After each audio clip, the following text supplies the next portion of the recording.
Y hablamos ahora de una excursión circular al castillo de Monesma que nos cuenta Carlos Bravo del Centro Excursionista, una ruta que pasó por la ermita de San Antonio, las Badías y el Puyol y que permitió disfrutar de magníficas vistas, hermosos bosques y caminos con paredes de piedra seca en un recorrido, como decimos, circular que llegó hasta ese espléndido castillo de Monesma, como nos cuenta Carlos Bravo.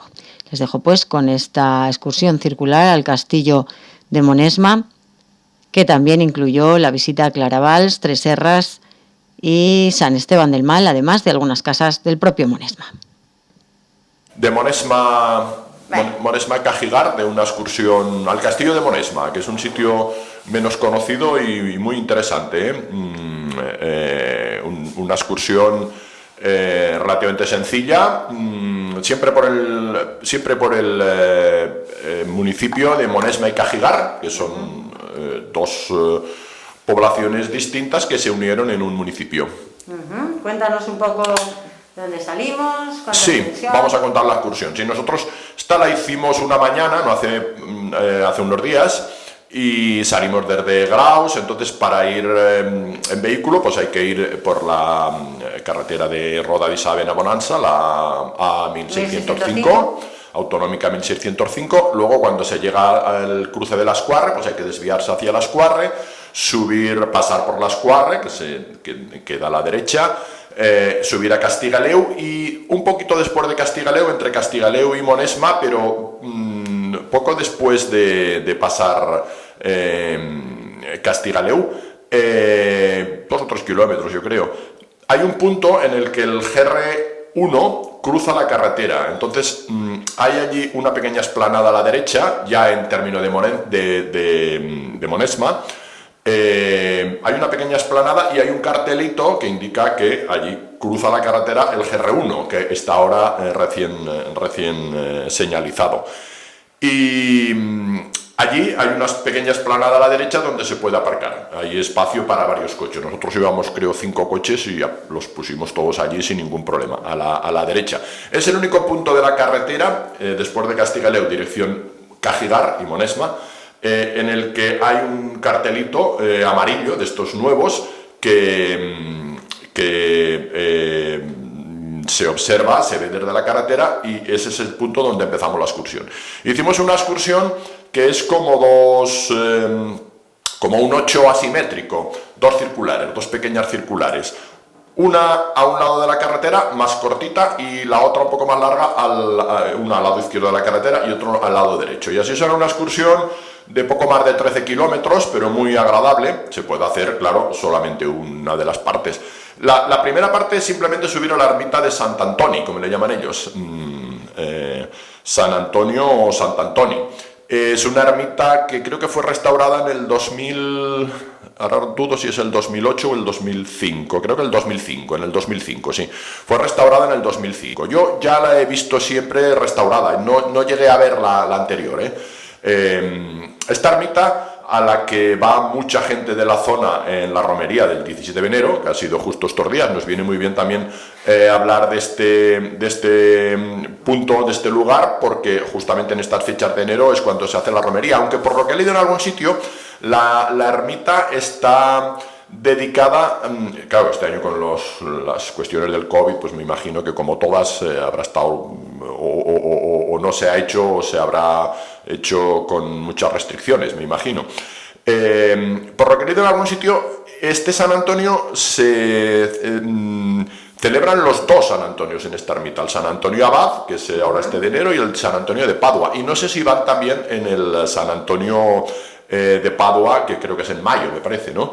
Me parece que es en mayo. Pero lo que sí he leído, hay un par de libritos interesantes. Uno me lo regaló el anterior alcalde de Cajigar, que murió no hace muchos años, hace poco, Antonio, era hermano del Mosén Luis, y un señor muy agradable. Y hay un librito de los recuerdos de Monesma y Cajigar, que elaboraron ahí entre varios vecinos, recogiendo algunas informaciones.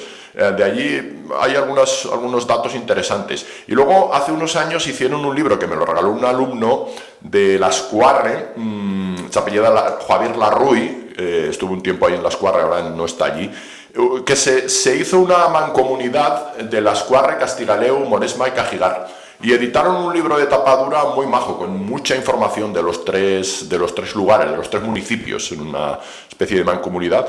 Y ahí hay bastantes datos de todos estos lugares. Entonces, la ermita de San Antonio, por centrarnos en el recorrido, queda a la izquierda de la carretera. Hay que estar atento porque, así como a la derecha hay un cartelito, un poste con el nombre en estas placas que han puesto ahora amarillas, metálicas, con los lugares a donde se dirige el camino y los tiempos incluso que se tarda en llegar. En el lado izquierdo para la ermita no lo hay, entonces, pero ahora, hasta hace un año era un poco complicado porque las marcas estaban borradas. Este es el GR1, el GR1 que va desde Montañana pues hasta, por coger Ribagorza, desde Montañana hasta Pano, pasa por Oraus, por Brustán. Estaba muy mal señalizado, pero ahora, hace un año, justo las navidades estas pasadas, las anteriores, lo han reseñalizado y ahora está muy bien señalizado. Pero en ese lado no han puesto cartel, entonces hay que estar muy atento cómo van las marcas, porque hay que seguir un trocito de carretera y luego subir ya directamente a la ermita, a la que se llega en un cuarto de hora desde la carretera, 20 minutos. La ermita es una ermita muy grande, que yo no la he visto por dentro, pero siempre que he ido nunca está cerrada, muy grande, muy restaurada, totalmente modernizada, con un porche exterior muy amplio para protegerse de la lluvia, con 2 o 3 robles muy grandes ahí al lado, que son muy bonitos, que si hacen la romería el 17 de enero, pues sombra no se necesita mucha, pero luego en verano seguro que sí. Y volviendo a lo anterior, de estos libros que comentaba, que es buscando datos, en uno de ellos se habla de una feria de Sant Antoni, como dicen ellos, San Antonio, que se hacía en la festividad del 17 de enero y posiblemente en esta ermita. Y lo que sí que parece que esa feria, en el sentido tradicional de feria, pues habrá perdido, pero hasta ahora, o al menos hasta hace pocos años, y no sé si ahora sigue haciéndose, posiblemente también, se aprovechaba la romería para hacer muchos tratos. Era un punto de encuentro en el que se hacían muchos tratos de apalabrar determinados negocios o contratar criados en su momento, un poco como todas las ferias, pero se hacía en ese día, en este lugar, en esta ermita.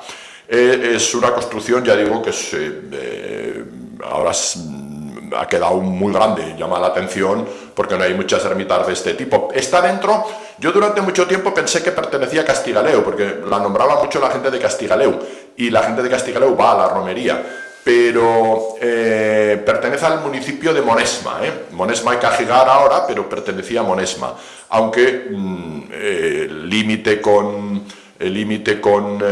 Castigaleu debe de estar ahí muy cerquita. Bueno, pues ahí estuvimos un rato, subimos por el sendero y luego, para hacerla circular, en vez de volver a bajar por el sendero, lo que hicimos fue bajar por una pista, que es por donde llegan los vehículos cuando hacen la romería y los que van allí, por una pista que conduce a la carretera, un poquito más arriba, donde dejamos los coches. Al pasar, al bajar por esta pista, que das un poquito más de vuelta que el camino, que el camino baja más recto, la pista va un poquitín hacia arriba y sale a la carretera yo creo que no llega ni a un kilómetro escaso más arriba de donde dejamos los coches, luego bajamos por la carretera.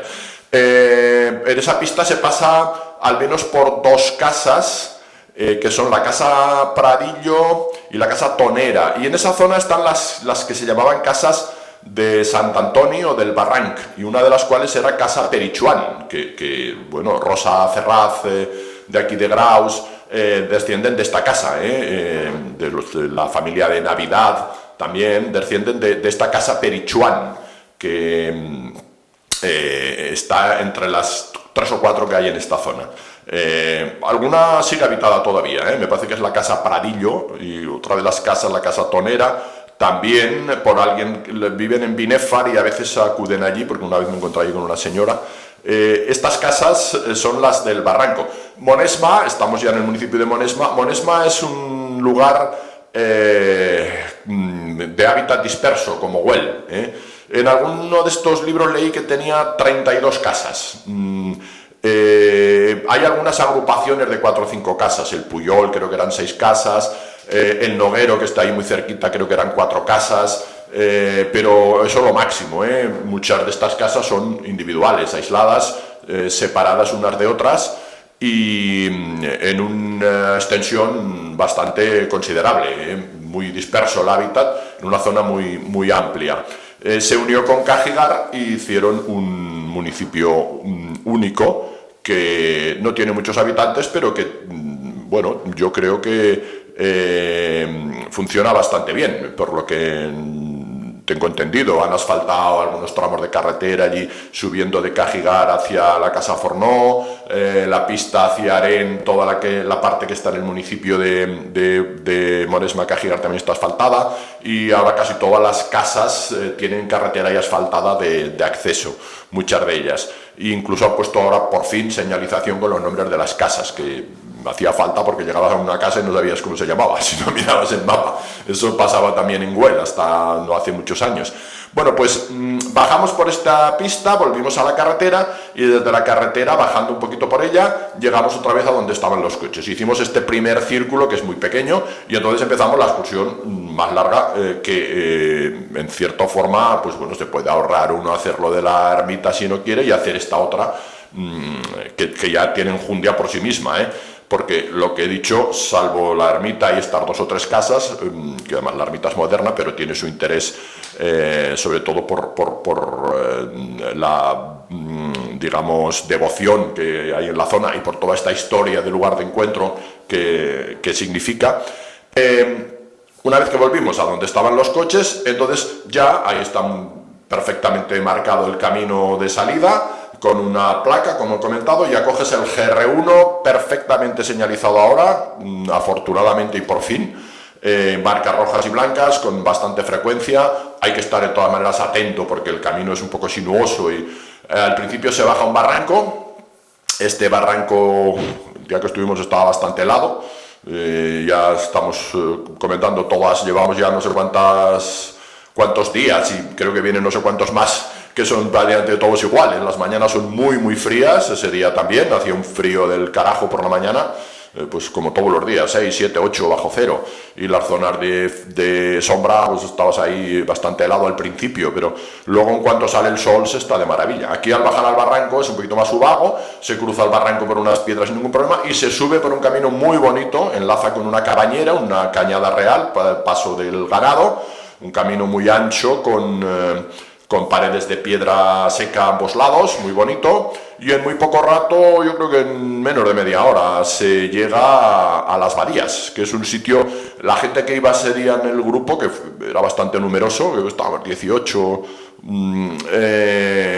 mucha gente no había estado y se quedó sorprendido de Las Badías. Las Badías era la capital de Moresma, en el sentido del central, el núcleo, la capital religiosa, administrativa, escolar, porque casi un calco de Güell, que también se llama, había también una casa, también se llama igual. Aquí Las Badías es un pueblo, si lo podemos llamar así, plaza. Es un pequeño caserío agrupado en torno a una plaza bastante amplia, cuadrangular, rectangular, casi cuadrangular, pero posiblemente no perfecto, y una muy amplia. Allí había 3 casas, me parece, habitadas en su momento, ahora deshabitadas, y es lo que peor suerte ha corrido, estas casas. Y estaba la iglesia, que sigue estando, la iglesia de San Vicente Mártir, justamente en estos días ha sido esta festividad. Estaba el ayuntamiento, estaba la escuela y estaba el cementerio. Y está, vaya, todo eso está.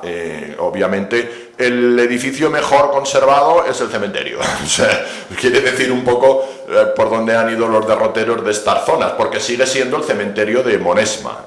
Cajigar tiene el suyo propio, creo, seguro.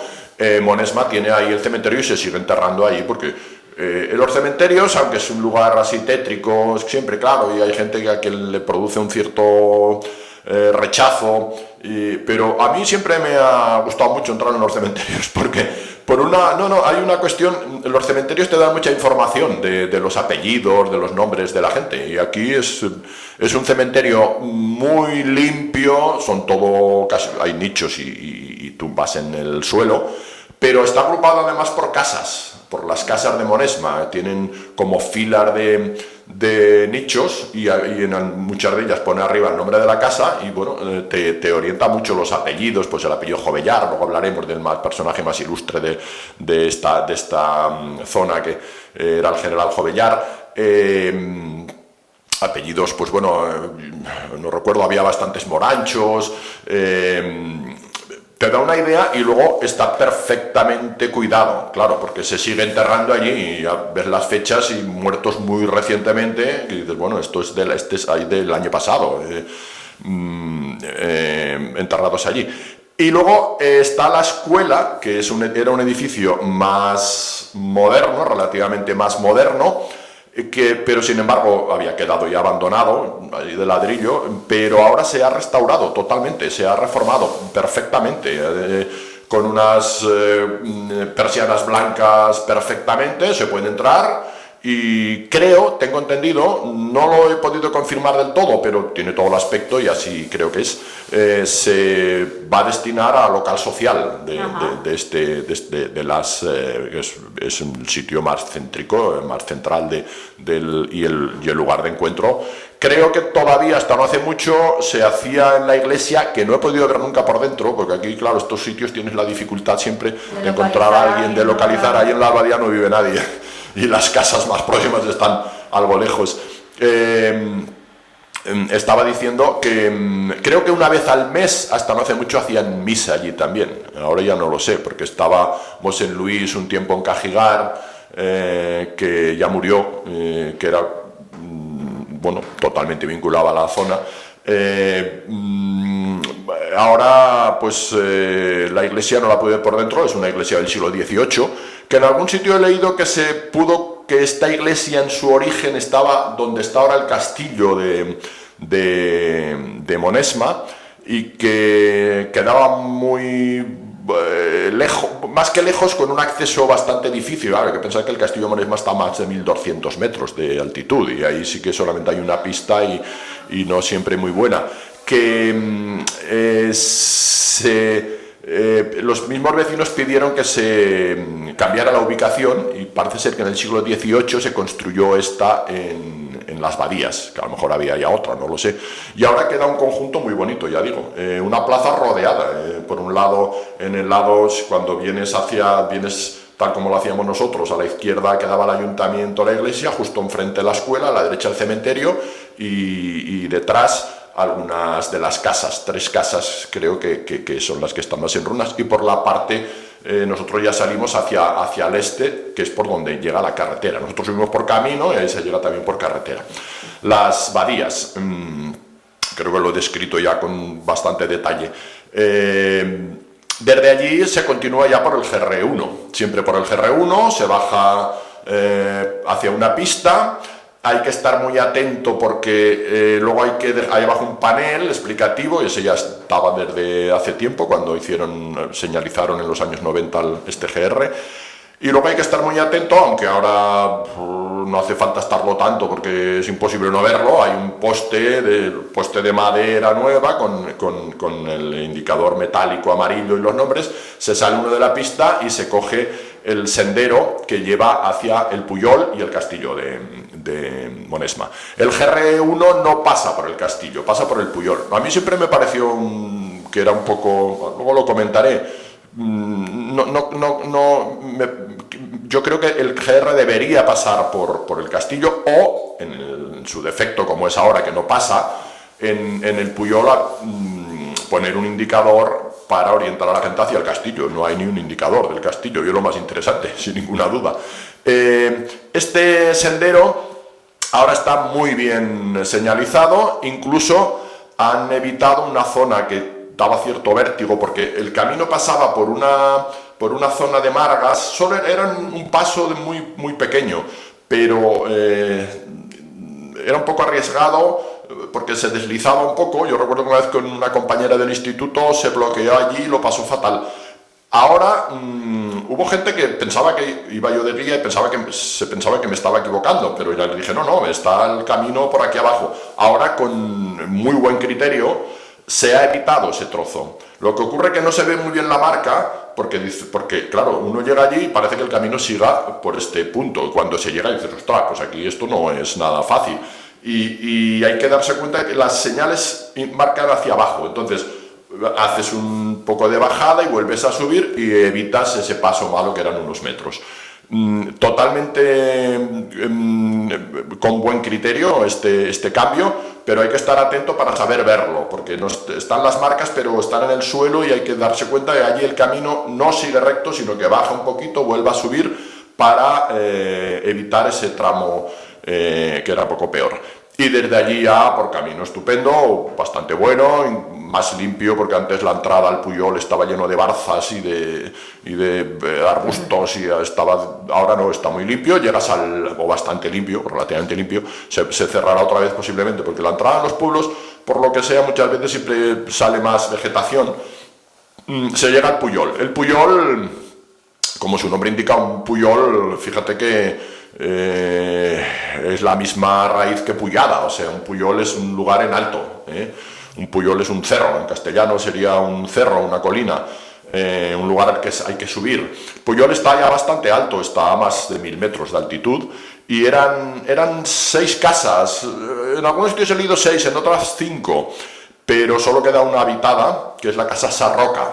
En la Casa Sarroca, en la que hasta hace poco vivía un matrimonio y el nieto, que es un chico joven que se quedaba allí.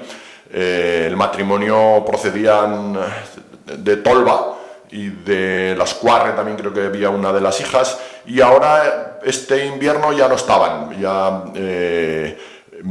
se han ido a casa de, creo que a Tolba, y entonces queda solamente el nieto, que vive por allí. La vez anterior que yo estuve estaba la señora y aún nos enseñó la iglesia de la casa, porque hay una capilla, hay una pequeña iglesia con espadaña, que ellos utilizan un poco casi como pequeño almacén, aunque relativamente limpio, pero ya no para culto, que no era del pueblo, sino que es de la Casa Sarroca. No encontramos a Raúl, yo había mantenido un contacto con su hermana para ver si nos podía enseñar la iglesia y dejarnos la llave de arriba de la ermita del castillo, pero no lo encontramos porque, bueno, la gente del campo pues tiene sus obligaciones, tiene ovejas y un montón. Estuvo por allí porque tenía por ahí algunas puertas aún abiertas, estaba, pero no lo conseguimos encontrar, con lo cual en este caso no pudimos ver esta iglesia. Yo ya la había visto, y tampoco la de arriba, porque te tienen que dejar la llave y siempre es complicado esto. El Pujol era una fortaleza, un pueblo de estos fortaleza, está bastante alto, y es el que se encargaba, creo, bueno, del cuidado de la ermita de Santa Valdesca, que ahora lo comentaré, está en lo alto del castillo y en parte del castillo. El más alto de toda esa zona yo creo que es el Pujol, y queda hasta Casa Sarroca.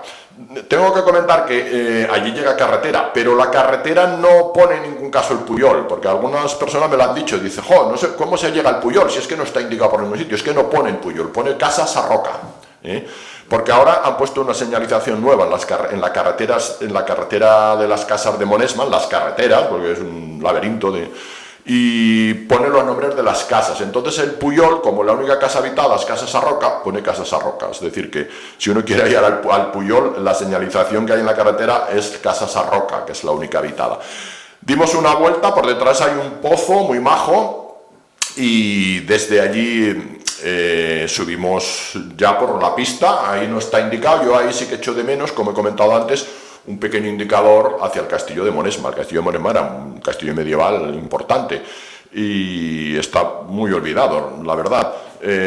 Ya que no pasa el GR por él, pues por lo menos un indicador para que la gente sepa cómo subir. Hay que coger una pista, no hay otra, y yo creo que un cuarto de hora, es muy poquito, es una pista que sube un poco, pero llegas al castillo. El castillo de Monesma está a unos 1240 metros de altitud, y es una esplanada, es una montaña alargada, que hasta que no se conoce, pues claro, no sabes que esa montaña está el castillo de Monesma, porque no hay ninguna torre elevada ni nada que se vea desde lejos, solamente lo ves cuando llegas allí, los pequeños restos que voy a explicar ahora, y la ermita que se construyó después. Pero cuando lo tienes identificado es un sitio que se ve desde toda la zona, porque preside toda esa zona. Es un sitio con unas vistas extraordinarias y una importancia estratégica indudable. Este castillo parece ser que data ya de la época de Sancho el Mayor, o sea, de principios del siglo XI, y ha tenido bastantes cambios a lo largo del tiempo. También perteneció a los señores de Eril, me parece, de la zona de Boí, y hay diferentes informaciones, a veces contradictorias, pero luego perteneció, algunos dicen que ya a Ramiro I, pero otros hablan de más vinculación con estos señores de la zona próxima de Cataluña, y después sí que con Jaime II, desde luego, retorna, digamos, al reino de Aragón, claramente. Y sería un castillo cristiano desde el primer momento, y posiblemente su origen sería Sancho. Y luego, pues es posible, casi lo más probable es que quedara para su hijo Ramiro I, aunque como esta zona fronteriza históricamente es muy cambiante, llega la influencia de los condes de Urgel, los condes del Pallars, incluso el condado de Barcelona, había ahí muchas rifirrafes entre los propios condados cristianos. ¿Qué nos encontramos allá arriba? Pues bueno, hay una esplanada importante, a mí me recuerda mucho a Muro de Roda, pero claro, Muro de Roda tiene unas murallas impecables, también restauradas en parte. Aquí es ya en buena medida una fortaleza natural. Hubo alguna muralla seguro, porque algún resto queda, no sé hasta qué punto hubo más muralla, digamos, perimetral. Lo que nos queda ahora de la antigua fortaleza son dos cosas, una en cada extremo. En el extremo norte, porque está orientada norte-sur, en el extremo norte queda unos restos muy bonitos de lo que era la iglesia castrense, la ermita o la iglesia castrense, la iglesia del castillo, iglesia románica, de la que queda solamente una parte del ábside, con una ventana central y otra lateral. Creo que tenía 3 ventanas en su momento, según explica Iglesias Costa. A mí me gusta mucho ese fragmento, porque es un fragmento de ábside, no está entero, pero lo que queda indica que era una construcción muy sólida, porque es muy recia la pared, orientada al norte, y seguro que sería una parte de la propia muralla, formaría parte de esta muralla, sin ninguna duda, como pasa con la ermita de Santa Bárbara, por ejemplo, en Muro de Roda, o incluso la de Santa Cecilia en el castillo de Fantova. No quedan muchas piedras de ruinas porque, bueno, voy a explicarlo ya primero lo que queda viejo y luego me paso ya a la de Santa Valdesca. Esto en el extremo norte, los restos de la ermita románica. Y en el extremo sur quedan los restos de lo que era la torre defensiva. La base es cuadrangular, pero queda tan poquito, hay muy poco. Allí han hecho ahora un par de barbaridades que, claro, uno no sabe muy bien.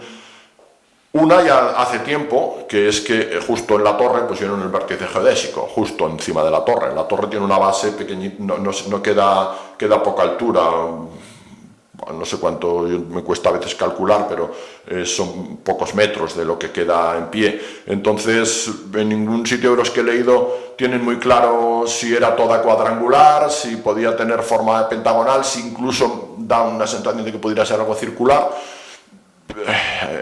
Está relativamente cerca y posiblemente fuera el patrón la Torre de Luzás, que justo ese día después fuimos en coche, que está ahí muy cerca, pero lo que queda es muy poco. Y lo que es peor, aunque entiendo que hay que ponerlo en algún sitio, pero ya las 2 últimas veces que he estado, justo en el otro lado, donde está la ermita de Santa Valdesca, de la que voy a hablar ahora, y los restos de la románica, han puesto unos repetidores, unas antenas de estas que estropean la vista absolutamente. Estéticamente es un desastre. Me imagino que es el punto estratégico para las comunicaciones de la zona, pero estéticamente es un desastre, la verdad, porque estropea muchísimo. Tenías ahí una vista preciosa con los restos de la iglesia, la ermita de Santa Valdesca en medio, y ahora entre medio de ambas cosas cuesta evitar esas antenas. Esto de lo antiguo. Más moderno es la ermita de Santa Valdesca, es una ermita muy pequeñita, que está situada dentro de lo que era el aljibe. Se ve muy claro el aljibe, o sea, el depósito de agua del castillo, que está muy cerca de los restos de la ermita románica. Este depósito, justo dentro del depósito, está la ermita de Santa Valdesca, una ermita muy pequeñita, de planta rectangular. Hay un altar fuera de estos de cemento, porque dentro el cura y 4, no cabe mucha más gente, es muy pequeña. Esta Santa Valdesca es curioso, no sé si lo hemos comentado aquí alguna vez, porque en Ribagorza yo solamente conozco 2, yo no sé si hay más. Está esta, Santa Valdesca, que parece que es una advocación de origen visigótico, y hay un pilaret de Santa Valdesca también, no muy lejos de aquí, también en el municipio de Monesma y Cajigar, ya este caso dentro de Cajigar, dentro de Cajigar, entre Cajigar y La Morera, hay un pilaret, ese es un pilaret de Santa Valdesca. Y luego hay una Santa Valdesca también en Samitier, en el Sobrarbe, cuando subes del pueblo de Samitier a la ermita de Samitier, de San Emeterio y San Celedonio arriba, a mitad de camino más o menos está la ermita de Santa Valdesca. Bueno, pues esta Santa Valdesca, esta ermita parece ser que es relativamente moderna y posiblemente se construyó con las piedras de lo que queda ahí por la fortaleza. Sí es cierto que hubo aquí otra iglesia mayor que luego se llevó... porque para esta ermita no hacían falta muchas piedras, porque no es relativamente pequeña. Ahora tiene la puerta hacia el sur, pero queda una puerta cerrada hacia el norte y es muy pequeñita y se va de romería creo a finales de mayo, me parece. Sigue teniendo bastante devoción en la zona y es el punto central de Monesma absolutamente. Desde allí las vistas... Son extraordinarias las vistas, ya he descrito más o menos el lugar, las vistas son extraordinarias. El día que fuimos nosotros la última visita, las 2 últimas que he estado yo han sido días muy claros, entonces bueno, tienes una vista del Pirineo absoluta, del Pirineo aragonés y buena parte del Pirineo catalán. Estamos ya casi en el límite con la zona catalana. Y luego pues de todo lo que es prácticamente toda la comarca de Ribagorza y más. Los días claros es una vista extraordinaria. Se está ahí estupendamente. Lo recorrimos de extremo a extremo, bajamos luego atajando un poquito desde la parte del Torreón. Y ahí sí que repetimos, claro, la bajada por el mismo sitio, ya hacia el Puyol, pero ya no pasamos por el Puyol prácticamente, o pasamos, ya no entramos, y desde el Puyol se puede bajar por la carretera. Nosotros ya hicimos el recorrido circular, hicimos un atajo para salir a la carretera que va al Puyol, y ya cerramos el círculo hasta las Badías por carretera, una carretera que es como una pista asfaltada, que termina en el Puyol y pasas por varias casas. Ahí se pasa por una casa prefabricada, una amiga nuestra, o mía al menos, de Monzón, que un día pasando por allí nos conocimos y ya hemos mantenido contacto, y tiene una casa allí prefabricada porque desciende de la casa Saldaña, que está, Saldaña, que está un poquito más abajo, la casa Saldaña, que está habitada. Por allí hay indicadores de otras casas, la casa Gordó, la casa Pericó, me parece que también, y no muy lejos de allí, aparte de las vistas extraordinarias que hay de muchos sitios como Claravals, la zona de Aren, se ve perfectamente la casa San Pere, que es que ya no pertenece a Monesma, sino a Cajigar, a Monesma y Cajigar, claro, también, pero yo siempre porque dicen siempre, el nuevo templo budista está en Monesma. Claro, Monesma y Cajigar, pero esa casa, que yo también pensaba que pertenecía a Monesma, ya está más cerca y pertenece a Cajigar, aunque ahora están fundidos los dos. Esa casa San Pere, que está restaurada muy bien, es donde se está haciendo, o se ha hecho, y ahora no sé en qué desarrollo está, un nuevo templo budista, de una escuela que era un poquito diferente a la de Panillo, pero bueno, allí ya hay cierta actividad, seguro. Sí. Yo no he estado nunca dentro allí, ahora tenemos intención de ir a hacer una excursión por esa zona, pero no he estado nunca allí mismo, da un poco bueno, no sé, de recelo no, pero por no estropear un poco la paz y la tranquilidad si vas con un grupo numeroso, pero cualquier día nos acercaremos. Y desde luego donde estuvimos, y cuando vas hacia Claravalls se ve perfectamente, ahí está Casa Sant Pere. Nosotros fuimos, ya digo, por esta carretera, y nos desviamos ya a la izquierda hacia las badías. En las badías ya habíamos estado, ahí cerramos, digamos, el círculo, y desde allí volvimos a los coches por el mismo camino que habíamos hecho. Salieron 13, poco más de 13 kilómetros, 13 kilómetros 100, y un desnivel de 454 metros. El punto más bajo eran 900 metros, y el punto más alto pues son 1240, redondeando, que es a lo que está el castillo de Monesma. Invertimos algo más de 5 horas con paradas muy generosas, porque paramos a almorzar en las badías. Ahí hay un banco, es un sitio ideal cuando viene el sol, hay un banco ahí en la fachada de la iglesia, y allí que viene el sol de frente se estaba allí de maravilla para quedarte ahí casi echando un sueñecito con el sol en la cara. Y luego las vistas subiendo después de las badías con el Turbón y Cotiella del fondo son preciosas. Y nada, iba a completar, porque es interesante, es un personaje que no es muy conocido, y tengo interés en profundizar un poquito más en él, aunque más o menos, pues bueno, es una biografía muy militar, pero el personaje más ilustre de esta zona era Joaquín Jovellar Soler o Jover. Hay alguna duda con el segundo apellido, pero no con el nombre y el primer apellido, que es el apellido Jovellar, un apellido que sigue estando muy presente en esta zona. Curiosamente, es un hombre que creo que nació en 1812 y murió en 1892, estoy hablando de memoria, pero bueno, nació a principios del siglo XIX y murió a finales del siglo XIX. Vivió todos los avatares del siglo XIX, que son muchos en España, porque él nació en Palma de Mallorca, que es curioso, pero sus padres eran de Monesma. Parece que accidentalmente habían emigrado hacia esta zona, pero descendía, parece ser, de la casa Pericó, que algunos dicen Perico, pero creo que es la casa Pericó. Y hizo carrera militar muy importante. Bueno, fue capitán general de las tropas españolas en Cuba, en Filipinas, estuvo en Marruecos, fue ministro de la guerra varias veces.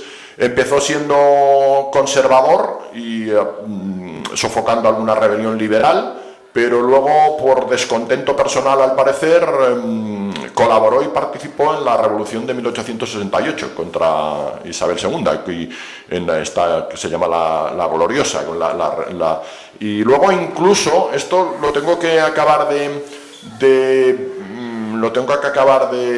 de asegurar, pero parece ser que llegó a ser, porque siempre se dice que los presidentes del gobierno en España pues fueron el de allí de Anciles, el de la calle de Madrid, de la Ferraz, Valentín Ferraz y Eusebio Bardají aquí, pero al parecer en 1875, durante 3 meses, no sé hasta qué punto se puede considerar presidente del gobierno, pero ejerció como la función de presidente del gobierno mientras se convocaban elecciones para las Cortes Constituyentes después de la Restauración, y parece ser que él ejerció esta función de coordinador y por lo tanto de presidente del gobierno, como en funciones, digamos, en ese periodo de transición hasta que se celebraron las elecciones de 1875 en la Restauración borbónica después de la Primera República. Pues bueno, este personaje tiene una carrera militar muy brillante, muy brillante, desde Monesma, aunque naciera en Palma de Mallorca, y de hecho se ve que siempre estuvo vinculado con la casa Pericó de la que procedía. Estuvo en todas las guerras coloniales españolas, en Marruecos, en Cuba y en Filipinas. Fue capitán general, me parece, capitán general igual de exagero, que no sé si se puede, pero general sin duda, y ministro de la guerra por lo menos 2 veces. Y como digo, esta efímera función de presidente del gobierno en un momento de transición. El apellido Jovellar, que sigue presente, y yo creo que gente de Graus tiene este apellido también, de segundo, como descendiente de esta familia de la zona de Monesma. Y bueno, pues eso es todo. Yo creo que Me he extendido bastante, y eso que solo he hablado de algunas de las casas de Monesma, porque hay muchísimas más, Bueno, muchísimas pues más. Para otra excursión da para mucho Monesma, porque Monesma como Güell, si Monesma es más gran que Barcelona, si Güell es más gran que Barcelona, Monesma también, porque son dos lugares con muchísimas casas repartidas en una extensión enorme de terreno y desgraciadamente bueno, con muy poca gente, al contrario que Barcelona, exacto. Ahí sí que la diferencia es abismal. Sin duda, claro, son lugares que tuvieron su pasado más esplendoroso. Es una zona que yo creo que tiene buenas tierras, porque hay un altiplano ahí pero claro, está alto sin salida, y queda muy lejos, queda muy lejos, claro. No hay, ahí se acaban las carreteras. Ahora están intentando, que es una buena esa salida hacia Aren, que de hecho, como he comentado, y ya con esto termino, de hecho... Y a Lisávena también pedían. Y a Lisávena, claro, por San Esteban del Mall. Es que hay dos pistas... naturales que te llevarían y le darían a esta zona mucha vida. Y tanto. Bueno, yo creo que es imprescindible si la quieren salvar. Totalmente. La zona de Aren es muy poco. De hecho, como te he comentado, esa pista, lo que hay de esa pista dentro del municipio de Monesma y Cajigar está ya asfaltado. Yo hablé con un chico que se quedaba ahí en Cajigar, que fue alumno mío, y me estuvo explicando que ellos están presionando y quieren que asfalten el otro lado, porque queda muy poco, y sería una conexión, si es que está muy cerca, ahí no hay ni 20 kilómetros, yo creo, desde Cajigar hasta Aren, y ya sales a la carretera, que es una conexión ya con todo, claro. Benabarre, sí. Barbastro. Que por cierto, Monesma ha tenido diferentes denominaciones, así el origen histórico en los primeros documentos aparece como Montmesma, pero luego fue Monesma de Ribagorza, y yo creo que sigue siendo oficialmente era Monesma de Benabarre, porque hay una vinculación con Benabarre ahí por el partido judicial, pero eso es cierto, claro, ha quedado ahí muy cerrado de comunicaciones y tiene al este con Aren y al oeste con la Pola de Roda, por San Esteban del Mall. Bueno, ambas están relativamente cerca.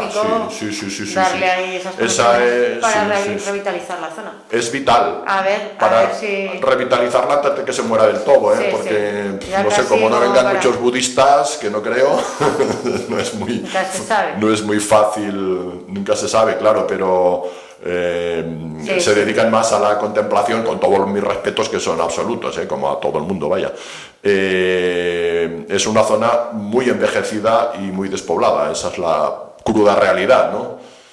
Pues a ver si alguien toma medidas, ahora que está tan... Claro, en ese lado faltaría ya el impulso del municipio de Aren, ya no sé las competencias de quién son, pero este chico nos decía, nosotros ya, nuestra parte está ya asfaltada, ahora falta que asfalten el otro lado, ¿no?